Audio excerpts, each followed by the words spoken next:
नई जोड़ी को आशीर्वाद देने पूरी हस्तियां यहाँ मौजूद है। बेटे बिना भी इतनी खुश हो तो मैं मेरी और मायरा ही नहीं। ये बिजनेस करना स्टार्टअप के लिए पिच करना लोगों का काम है, आपके बस की बात नहीं। स्टॉप लगा दो वरना मैं भूल जाऊंगी कि हम तुम्हारी खुशी आपके साथ रह के वैसे भी कभी कोई खुश रह पाया संभाल पाई ना ही अपना पति और ना ही अपना बच्चा।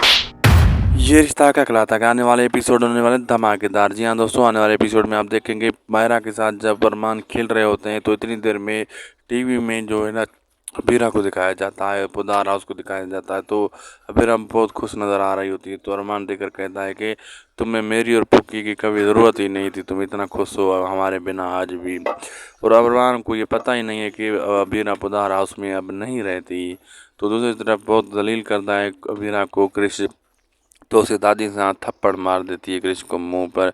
तो दूसरी तरफ ये भी आप देखेंगे कि तमाम जल्द जो है गीतांजलि और अरमान आपस में सगाई करने वाले हैं। अब आगे देखना मज़ेदार होगा कि आगे क्या क्या होता है और क्या क्या नहीं।